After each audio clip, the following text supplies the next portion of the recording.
মেয়েতে পোশাক পরতে ভালোবাসতে তুই সারা মানুষ তুই কি শরীর ফরক করবি?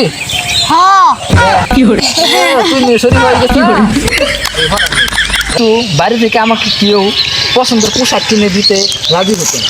মানে আমি কি করবো সে সারার কি মানে শরীরকে আমি কিনে দিব একবার শরীর।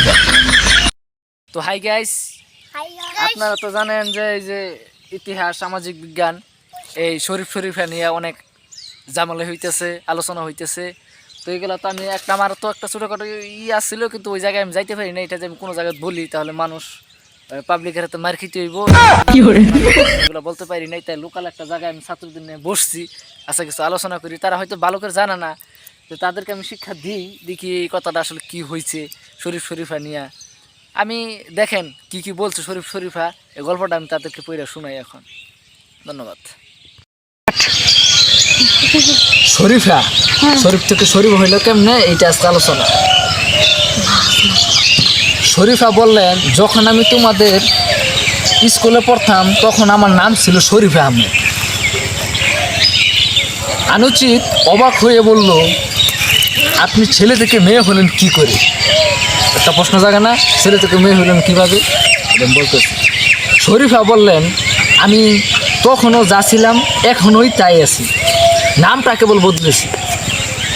কিরম খারাপ ওরা শরীফার কথা যেন ঠিকঠাক বুঝতে পারলাম না। মানে ওরা শরীফের কথাটা আর কি, শরীফার কথাটা ঠিকঠাক বুঝতে পারছে। আনাই তাকে জিজ্ঞেস করলো, আপনার বাড়ি কোথায়? শরীফা বললেন, আমার বাড়ি বেশ কাছে, কিন্তু আমি এখন দূরে থাকি। আনায় মাথা নেড়ে বলল, বুঝেছি। আমার পরিবারও যেমন অন্য জায়গা থেকে এখানে এসেছে, আপনার পরিবারও তেমন এখান থেকে অন্য জায়গায় চলে গিয়েছে। শরীফা বলেন, তা নয়, আমার পরিবার এখানেই আছে। আমি তাদের থেকে দূরে চলে অচেনা মানুষের সঙ্গে থাকতে শুরু করছি। শরীফা বলতেছে, এখন সেটাই আমার পরিবার। তাদের অবাক হতে দেখে শরীফা এবার নিজের জীবন কথা বলতে শুরু করলে।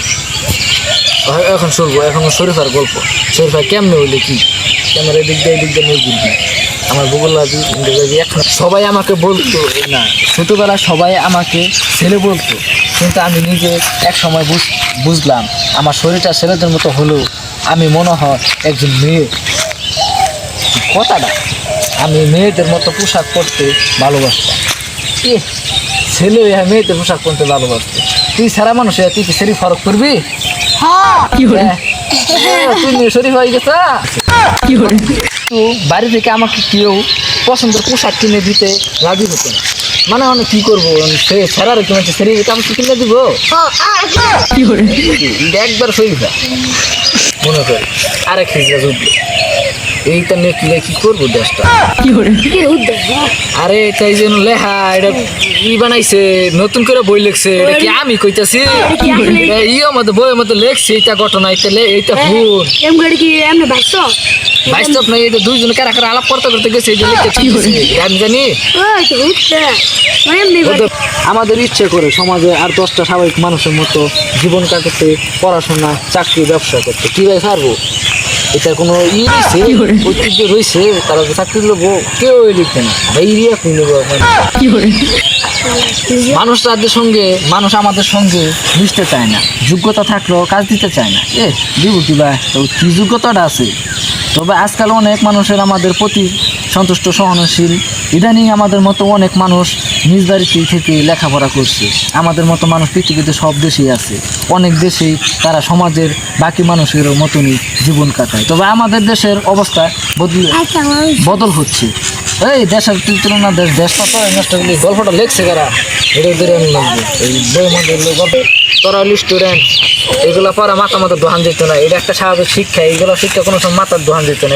এইটা আবি যাবি পইরা মানুষ জীবনে যে কোনো চাকরি করবার লিখে যাস, যে আপনি কি পারেন যোগ্যতা, তোরা কবি যে আমরা হিজড়া কেমন এটা আমরা কি করবো মানুষে আর ঘোরা খুঁজা এগুলা কেমন ব্যাংকে কেমন চালানো লাগবো, একটা কোম্পানি কেমন চালানো লাগবো। কি জানস তুই? তো জানস তুই কি জানস?